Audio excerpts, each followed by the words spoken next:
Hello दोस्तों, welcome to Super Fast Academy. बच्चों, जैसा कि आप जानते हैं कि आज हमारा केमिस्ट्री का फर्स्ट डे है। आज हम शुरू करेंगे क्लास 10th की बेसिक केमिस्ट्री। बेसिक केमिस्ट्री में भी हम सबसे पहले सिखाएंगे आप लोगों को फार्मूला बनाना। कितने बच्चे तो फार्मूला ही नहीं बना पाते या उस फार्मूले को रटते हैं। तो आज हम आपको सिखाएंगे कि फार्मूला कैसे बनाया जाए। फार्मूले बनाने से पहले हम सबसे पहले आपको सिखाएंगे परमाणु क्रमांक किसे कहते हैं, क्योंकि कितने बच्चों को ये भी नहीं जानकारी होता है कि परमाणु क्रमांक कहते किसे हैं। बच्चे परमाणु क्रमांक को रटते हैं। तो पहले हम परमाणु क्रमांक को सीखेंगे, फिर उसके बाद आपको आएंगे कि परमाणु क्रमांक से रिलेटेड जो तत्व हैं उनको रखेंगे, 1 से लेकर 20 तक के तत्वों को। उसके बाद आगे बढ़ेंगे। चलिए पहले आते हैं कि परमाणु क्रमांक किसे कहते हैं। उसको जानने से पहले हम सीखते हैं कि परमाणु किसे कहते हैं। जैसे कि बच्चों आप जानते हैं कि परमाणु के 3 मूल कण होते हैं। एक होता है प्रोटॉन, न्यूट्रॉन और तीसरा होता है आपका इलेक्ट्रॉन। अगर हम बात करें कि जो आपका जो परमाणु होता है, परमाणु के नाभिक में 2 मूल कण होते हैं। एक होता है प्रोटॉन और दूसरा क्या होता है, न्यूट्रॉन होता है। और इस नाभिक के चारों ओर क्या होता है, इस नाभिक के चारों ओर कोष होते हैं। इसी कोष में क्या होते हैं, इलेक्ट्रॉन रखे गए होते हैं। इसी कोष में क्या होते हैं, इलेक्ट्रॉन रखे गए होते हैं। यानी कि नाभिक में 2 कण होते हैं, कौन कौन, प्रोटॉन और न्यूट्रॉन। और इसके चारों तरफ जो कोष होता है उसे उसमें क्या रखे गए होते हैं, इलेक्ट्रॉन रखे गए होते हैं। और अगर हम इनके आवेश की बात करें तो ये जो प्रोटॉन होता है, ये प्रोटॉन का आवेश होता है पॉजिटिव। जो इलेक्ट्रॉन होता है, इलेक्ट्रॉन का आवेश क्या होता है, निगेटिव। और जो न्यूट्रॉन होता है, इसके ऊपर कोई चार्ज नहीं होता। इसका मतलब अगर हम देखें कि न्यूट्रॉन के ऊपर अगर कोई चार्ज नहीं तो बच रहा हमारे पास प्रोटॉन। इसका मतलब हमारा जो नाभिक होता है वो कैसा होगा, धनावेशित होगा। और जो कोष होगा उसमें इलेक्ट्रॉन रखे गए होते हैं और वो हमारा कैसा होगा, नेगेटिव होगा। अब बात ये आती है कि अगर हम उदासीन परमाणु की बात करें तो उदासीन परमाणु में प्लस यानी कि प्रोटॉन और इलेक्ट्रॉन की संख्या क्या होती है, बराबर होती है। और इसी को हम बोलते हैं परमाणु क्रमांक। यानी कि अगर हम परमाणु क्रमांक की बात करें कि परमाणु क्रमांक किसे कहते हैं, तो परमाणु क्रमांक क्या होता है, इसी प्रोटॉन अथवा इलेक्ट्रॉन की संख्या के बराबर होती है। यानी कि परमाणु क्रमांक किसे कहेंगे, तो आप क्या कहेंगे, किसी भी परमाणु में उपस्थित प्रोटॉन अथवा इलेक्ट्रॉन की संख्या को हम क्या बोलते हैं, परमाणु क्रमांक बोलते हैं। और यानी कि और आप जानते हैं कि प्रोटॉन क्या होता है, पॉजिटिव होता है और इलेक्ट्रॉन कैसा होता है, निगेटिव होता है। यानी कि आप ये भी कह सकते हैं कि प्रोटॉन यानी कि किसी भी परमाणु में कितने प्लस अथवा कितने माइनस हैं, इसी को हम क्या बोलते हैं, परमाणु क्रमांक बोलते हैं। और साथ में एक और चीज आप सुने होंगे, परमाणु भार। परमाणु भार की अगर हम बात करें तो परमाणु भार क्या होता है, ये जो नाभिक में प्रोटॉन और न्यूट्रॉन होता है, इन्हीं को संयुक्त रूप से हम परमाणु भार बोलते हैं।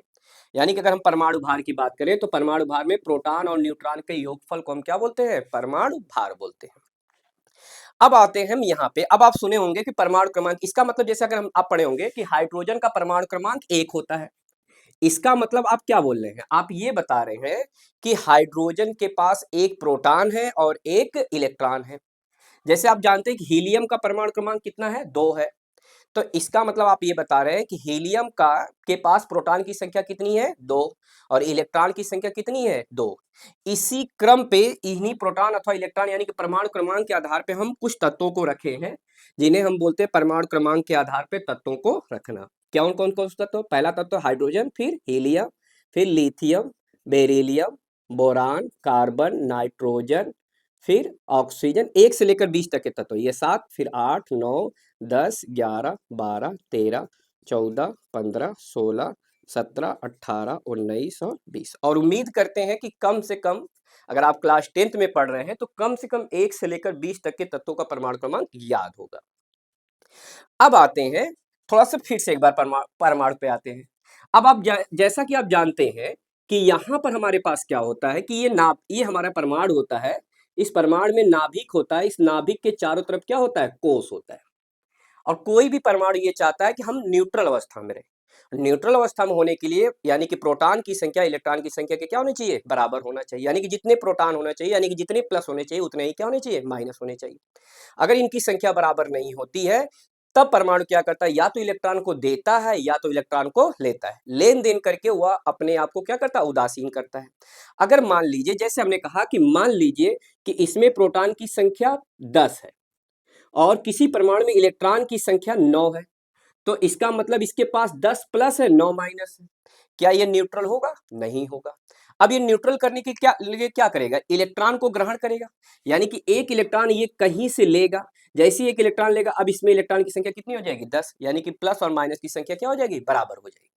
यानी कि परमाणु का पूरा मेन टारगेट होता है, वह अपने आप को किसी तरह करके उदासीन बनाना चाहता है, अर्थात प्लस और माइनस की संख्या क्या करता है? बराबर करना चाहता है।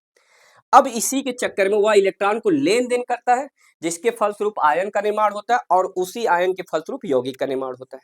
अब हम सीखेंगे कैसे इलेक्ट्रॉन का लेन देन होता है। आप क्लास 9th में आप पढ़े थे, इलेक्ट्रॉन का वितरण पढ़े थे, या इलेक्ट्रॉनिक कॉन्फ़िगरेशन के बारे में पढ़े थे। उसमें आप पढ़े थे कि पहले वाले कोष में जो इलेक्ट्रॉन की संख्या होती है 2, फिर कितना होता है? 8, 8, 18, 18, 32 और 32, इस क्रम में। यानी कि जो पहला वाला हमारा कोष है, उस कोष में कितने इलेक्ट्रॉन होने चाहिए? 2 इलेक्ट्रॉन होने चाहिए। दूसरे वाले कोष में कितने इलेक्ट्रॉन होने चाहिए? 8 इलेक्ट्रॉन होने चाहिए। फिर कितने इलेक्ट्रॉन होने चाहिए? 8 इलेक्ट्रॉन होने चाहिए। इसी क्रम पे होने चाहिए। अगर इनसे कम या ज्यादा होता तो ये लेन देन करते हैं। अब इस आधार पे आकर देखिए कि कौन किसके पास कितने इलेक्ट्रॉन है, वो कितने इलेक्ट्रॉन का लेन देन करेगा। अब जैसे यहाँ पे हम आते हैं हाइड्रोजन के पास। हाइड्रोजन के पास देखें तो हाइड्रोजन के पास 1 इलेक्ट्रॉन है, यानी कि इसके बाहरी कक्षा में कितने इलेक्ट्रॉन है? 1 इलेक्ट्रॉन है। और पहले वाले कोष में कितने इलेक्ट्रॉन होने चाहिए? 2 इलेक्ट्रॉन होने चाहिए। अब ऐसे में क्या इसका कोष या इलेक्ट्रॉन की संख्या पूरी है? नहीं है। तो अब ये क्या काम करेगा? 2 काम कर सकता है। या तो ये कहीं से 1 इलेक्ट्रॉन ले ले, अगर 1 इलेक्ट्रॉन लेगा तो इसके इलेक्ट्रॉन की संख्या 2 पूरी हो जाएगी। अगर 1 इलेक्ट्रॉन इसको कहीं से नहीं देने वाले रहेगा, तो ये 1 इलेक्ट्रॉन को क्या करेगा? त्याग करेगा। जब 1 इलेक्ट्रॉन लेगा तो लेने पर आप जानते हैं, जब कोई इलेक्ट्रॉन को ग्रहण करेगा तो इलेक्ट्रॉन निगेटिव चार्ज होता है, तो इलेक्ट्रॉन ग्रहण करेगा तो माइनस होता है। और जब माइनस को त्याग किया, तो जब अगर इलेक्ट्रॉन वो त्याग करेगा, यानी कि माइनस को त्याग करेगा, तो वह क्या होता है? प्लस होता है। यानी कि अगर कोई तत्व इलेक्ट्रॉन को ग्रहण करेगा तो उसके ऊपर लगेगा निगेटिव चार्ज, और अगर कोई इलेक्ट्रॉन को त्याग करेगा तो उसके ऊपर लगेगा पॉजिटिव चार्ज। अब आते हैं पहले को, उसमें चूंकि हाइड्रोजन के पास 1 इलेक्ट्रॉन है, अब इसके पास पूरा इलेक्ट्रॉन हो नहीं पा रहे हैं, तो ऐसे में या तो एक काम करेगा, एक इलेक्ट्रॉन को लेगा, और लेगा तो इसके ऊपर क्या लगेगा? नेगेटिव चार्ज, यानी कि हाइड्रोजन के ऊपर क्या हो जाएगा? माइनस हो जाएगा। और अगर नहीं कोई लेने वाला मिलेगा, देने वाला नहीं मिलेगा, तो ये इलेक्ट्रॉन को त्याग करेगा। इलेक्ट्रॉन को त्याग करेगा तो हाइड्रोजन के ऊपर क्या लग जाएगा? Plus charge. यानी कि हाइड्रोजन दोनों की तरह काम कर रहा है, लेने की तरह काम, लेने का भी काम कर रहा हो, देने के भी काम करेगा। लेगा तो माइनस, यानी कि लेगा तो क्या लगेगा? नेगेटिव चार्ज, और देगा कोई तत्व तो क्या लगेगा? Positive charge. इसी प्रकार हीलियम के ऊपर आते हैं। हीलियम को अगर हम देखें तो हीलियम की बाहरी कक्षा में 2 इलेक्ट्रॉन है, और इसको पहले वाले कोष में कितने इलेक्ट्रॉन की जरूरत है? पहले वाले कोष में 2 इलेक्ट्रॉन और 2 इलेक्ट्रॉन की जरूरत भी है, यानी कि इसके पास 2 इलेक्ट्रॉन की जरूरत और 2 इलेक्ट्रॉन है भी, तब ये इलेक्ट्रॉन का लेन देन नहीं करेगा, अर्थात इसके ऊपर ना तो प्लस होगा ना तो माइनस होगा। अरे भाई, अगर आप ये समझिए कि आपको 2 रोटी की भूख लगी है, और अगर आपको 2 रोटी खाने को मिल जा रहा है, तो आपको क्या करेगा? ना तो किसी को लेने की जरूरत होगी, ना तो किसी से देने की जरूरत होगी। इसी प्रकार यानी कि हीलियम ना तो इलेक्ट्रॉन को लेगा ना तो देगा, अर्थात इसके ऊपर कोई चार्ज नहीं होगा, अर्थात इसके ऊपर क्या हो जाएगा? 0 चार्ज होगा। इसी वजह से हीलियम को हम अक्री गैस बोलते हैं। हीलियम को हम क्या बोलते हैं? अक्री गैस, यानी कि ये किसी से लेन देन नहीं करेगा, यानी कि किसी से क्रिया नहीं करेगा। इसी प्रकार आते हैं लिथियम के पास। लिथियम के पास 3 इलेक्ट्रॉन है। अगर हम 3 का इलेक्ट्रॉनिक कॉन्फ़िगरेशन करें तो पहले वाले में 2 इलेक्ट्रॉन, और दूसरे वाले कोष में कितना हो रहा है? 1 इलेक्ट्रॉन, यानी कि पहले वाले में 2, बाहरी वाले कोष में कितने इलेक्ट्रॉन? 1 इलेक्ट्रॉन। अच्छा, एक चीज और ध्यान रखिएगा, हमेशा जब भी इलेक्ट्रॉन का लेन देन होता है तो हमेशा बाहरी कोष में ही इलेक्ट्रॉन का लेन देन होता है। उसके अंदर के जो कोष होते हैं, जिनको उपांतिक कोष बोलते हैं, उसके इलेक्ट्रॉन का लेन देन नहीं होता, हमेशा बाहरी वाले कोष का इलेक्ट्रॉन होता है। अब बताइए, इसके बाहरी कोष में यानी कि दूसरे वाले कोष में कितने इलेक्ट्रॉन है? 1 इलेक्ट्रॉन। अब बताइए, इसको अपना कोष पूरा करने के लिए, यानी कि दूसरा कोष पूरा करने के लिए कितनी इलेक्ट्रॉन की जरूरत है? 8 इलेक्ट्रॉन की जरूरत है, यानी कि सॉरी 7 इलेक्ट्रॉन की जरूरत है, क्योंकि इसके पास 1 इलेक्ट्रॉन ऑलरेडी है। अब ऐसे समझिए कि इसके पास 1 इलेक्ट्रॉन है और इसको चाहिए 7 इलेक्ट्रॉन। अब मान लीजिए जैसे ये ए है और ये बी से 7 इलेक्ट्रॉन ले रहा है, 1 2 3 4 5 6 7, ये बी है। ए को चाहिए 7 इलेक्ट्रॉन, तो ए बी से 7 इलेक्ट्रॉन मांगेगा। जब 7 इलेक्ट्रॉन मांगेगा तो इसका अष्टक यानी कि 8 पूरा हो जाएगा, इसी को अष्टक बोलते हैं। यानी कि दूसरे वाले कोष के बाद, यानी कि पहले कोष को छोड़ डुप्लेट बोलते हैं, दूसरे उसके बाद वो अष्टक पूरा करना चाहता है, वो चाहता है कि हमारे बाहरी कोष में 8 इलेक्ट्रॉन पूरा हो जाए। अब इसको अपना अष्टक पूरा करने के लिए कितने इलेक्ट्रॉन की जरूरत पड़ेगी? 7 इलेक्ट्रॉन की जरूरत पड़ेगी। अब बताइए, अब ये 7 इलेक्ट्रॉन देगा, 7 इलेक्ट्रॉन देगा और यहां से 1 इलेक्ट्रॉन देगा। बताइए 7 इलेक्ट्रॉन देना आसान है कि 1 इलेक्ट्रॉन देना? तो आप सिंपल से कहेंगे सर 1 इलेक्ट्रॉन देना है। भाई ऐसे समझिए कि मान लीजिए हमारे पास 1 रुपया है और किसी के पास 7 रुपया है और कोई समोसा मिल रहा है 8 रुपए का। अब बताइए हम 1 रुपए से 8 रुपए का समोसा ले सकते हैं? बिल्कुल नहीं ले सकते हैं। जो हमारा दूसरा साथी है उसके पास 7 रुपए है, वो क्या 7 रुपए से 8 रुपए का समोसा ले सकता है? नहीं ले सकता है। लेकिन अगर हम दोनों लोग मिल जाए तो 8 रुपया यानी कि उसका 7 रुपया, हमारा 1 रुपया मिलके 8 रुपया हो जाएगा और हम समोसा ले सकते हैं। लेकिन अब बात ये आएगी कि देगा कौन? 1 रुपया देना आसान है कि 7 रुपया देना आसान है? तो बिल्कुल सिंपल सा है कि भाई 1 रुपया देना आसान है, क्योंकि हमें सिर्फ 1 रुपया का नुकसान होगा, जबकि वो देगा तो 7 रुपये मतलब। इसका मतलब बताइए, सोच के देखिए कि 1 रुपया देना आसान है कि 7 रुपया? तो सिंपल सी बात, 1 रुपया। कल को अगर ऐसा हम समझे कि हमारे पास 2 रुपया हो और उसके पास 7 रुपया हो, तो बताइए 2 रुपया देना आसान है कि 7 रुपया? तो आप कहेंगे सर 2 रुपया देना आसान है। इसी प्रकार कल को 3 रुपया हमारे पास हो जाए, उसके पास 5 रुपया हो जाए, तो बताइए 3 रुपया देना आसान है कि 7 रुपया? 5 रुपया। तो आप कहेंगे सर 3 रुपया। अब इसको आसान कैसे समझेंगे? ऐसे समझिए, हम बोलते हैं अष्टक रूल, 8 का आधा करिए। 8 का आधा कितना होता है? 4।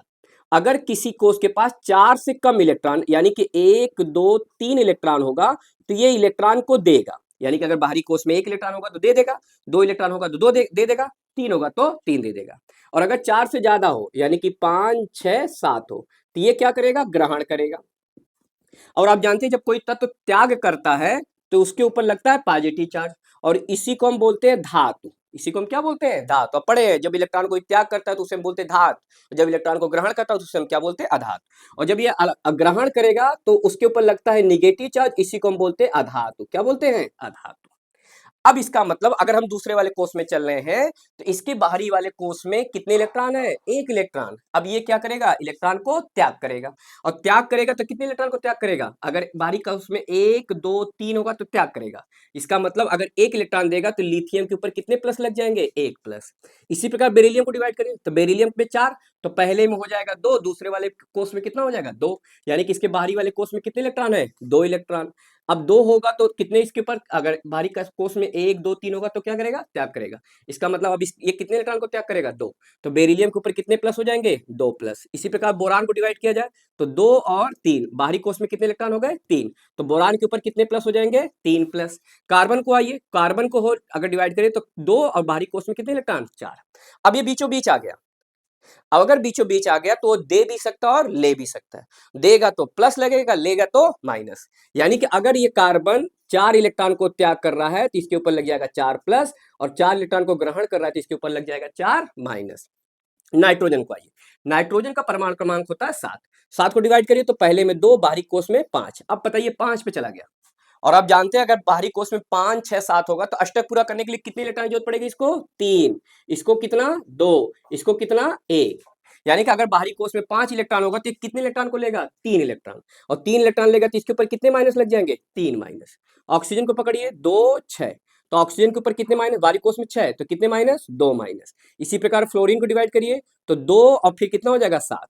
अब बाहरी कोष में 7 इलेक्ट्रॉन तो फ्लोरीन के ऊपर कितने माइनस? 1 माइनस। नियान को आइए, अब 2 8। अब देखिए नियान को पकड़िए, पहले में 2, अरे यार बहुत बढ़िया क्लास चलत रहे। Keep it up. Well done. Well done.